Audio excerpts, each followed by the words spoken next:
Hai Sobat Mindy, sudah mulai melangkah hari ini? Semoga selalu semangat ya.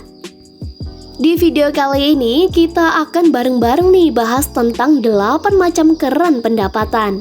Sebelumnya mungkin sobat cuman mikir pendapatan itu seolah cuman gaji, dimana sebenarnya nggak sepenuhnya itu doang loh. Yuk biar gak salah paham kita simak 8 jenis keran pendapatan yang udah kita rangkum buat Sobat Mindy.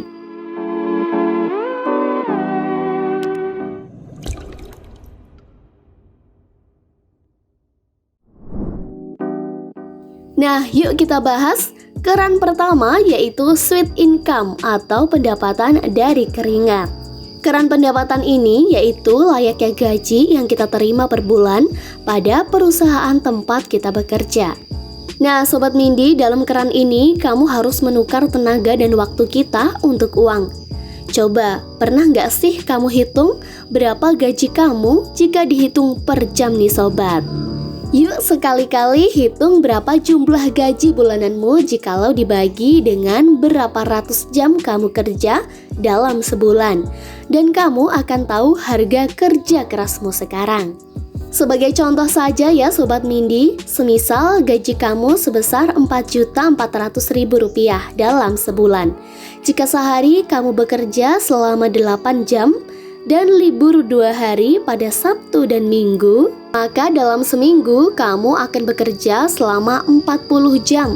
Dan dalam sebulannya total akan menjadi 160 jam kan? Nah terakhir mari kita hitung gaji Rp4.400.000 dibagi dengan 160 dan kita akan menemukan angka Rp27.500.000. Itulah yang disebut rate pendapatan per jam kamu, Sobat Mindy. Nah di sini hanya ada 2 cara bagi karyawan untuk memperbesar keran pendapatannya. Pertama yaitu dengan bekerja lebih lama atau yang lebih disebut dengan lembur. Nah, dan yang kedua yaitu dengan cara meningkatkan rate penghasilan per jam kamu. Disinilah poin mengapa upgrade diri itu Mindy sebut sangat penting. Karena dengan upgrade diri kamu akan dapat menambahkan rate pendapatan yang lebih tinggi nih Sobat Mindy. Keran kedua yaitu profit income atau pendapatan dari menjual jasa maupun barang. Nah di sini nih yang dimaksud pada keran pendapatan ini yaitu layaknya kamu menjual barang ataupun jasa dengan harga di atas biaya produksinya. Misalnya aja nih yang kelihatan simple Sobat Mindy, kamu bisa saja nyoba buka toko online sendiri dengan menjualkan produk orang lain, atau Sobat Mindy juga bisa nyoba dropshipping. Nah, jika Sobat Mindy kalian berniat untuk membuat produk sendiri, kita bisa ngasih saran nih untuk membuat produk yang dibutuhkan oleh pasar. Sebisa mungkin produk itu punya biaya produksi, distribusi yang hemat, dan kamu bisa jual juga dengan margin profit yang sehat, alias nggak kemahalan ya, nanti malah nggak ada yang beli nih Sobat. Nah, sekarang yaitu keran ketiga adalah interest income atau pendapatan dari bunga. Eits, di sini yang dimaksud bukan jualan bunga ya Sobat Mindy. Bunga yang dimaksud di sini adalah semisal kita membeli produk obligasi, menaruh deposito di bank, atau bisa juga mencoba produk peer-to-peer lending nih.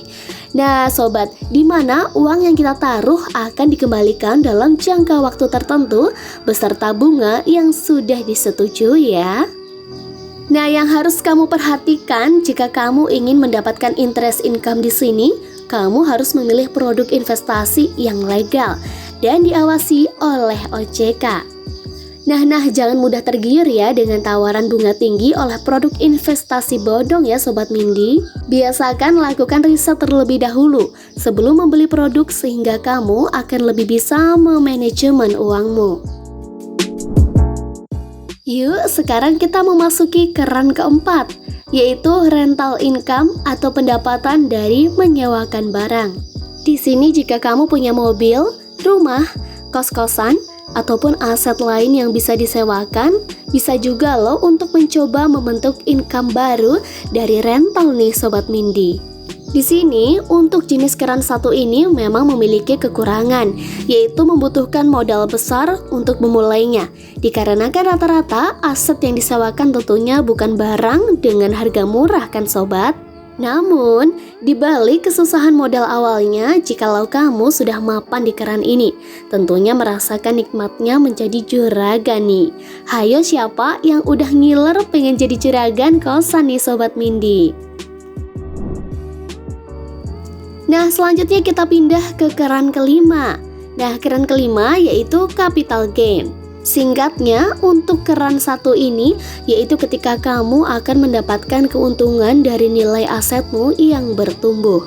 Hari ini saja kamu beli satu slot saham Bank BRI dengan harga Rp4.000 per lembar. Nah, kemudian 1 tahun berlalu dan harga saham per lembarnya menjadi Rp5.000. Disinilah kamu sudah mendapatkan pertumbuhan capital gain dari aset yang kamu beli sobat. Tapi untuk jenis keran ini tentunya kamu wajib banget ya bersabar ya, dikarenakan sesuatu aset pastinya membutuhkan waktu yang tidak sebentar untuk bertumbuh nilainya. Lalu kita masuk ke keran keenam yaitu dividend income. Singkatnya, jikalau capital gain adalah keuntungan dari nilai aset yang bertumbuh, di sini dividend income adalah keuntungan yang kamu dapatkan dari pembagian hasil laba perusahaan yang kamu beli sahamnya tadi sobat. Jadi di sini ketika perusahaan yang kamu beli mencetak keuntungan, lalu mereka akan membagi-bagikan keuntungannya kepada semua pemegang sahamnya, termasuk salah satunya kamu nih. Nah, kita pindah ke keran ketujuh, yaitu royalty income. Keran royalty ini adalah pendapatan yang harus kamu hasilkan berkat melisensikan karyamu atau disebut juga intellectual property. Nah, contoh simpelnya saja, kamu berhasil menulis satu buku dan menerbitkannya sobat. Ketika ada yang beli bukumu, nanti kamu akan mendapatkan sebagian kecil bagi hasil dari penjualan buku karyamu itu. Dan sampai kapanpun, kamu akan mendapatkan bagi hasil selama bukumu itu terjual loh. Wah, enak bukan? Kasarnya, royalti di sini adalah pendapatan dari ide kamu yang sudah berlisensi dan kamu pinjamkan ke seseorang agar digunakan. Yang terakhir adalah keran ke-8 yaitu attention income.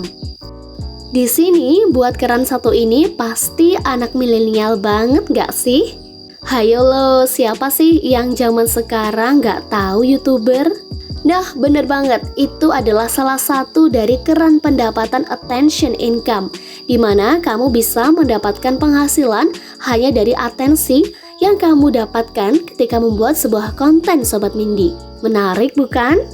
Buat generasi tua, minggir dulu deh ya, takutnya nggak nyambung nih sobat, hehe. Nah, oke sahabat Mindy, jadi itulah 8 keran pendapatan yang dapat Mindy rangkum buat kamu semua. Semoga informasinya bermanfaat ya.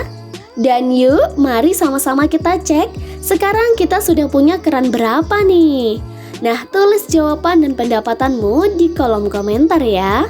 Sekian untuk video singkat dari Mindy kali ini. Sampai jumpa di video selanjutnya. Salam dinamis dan terus melangkah.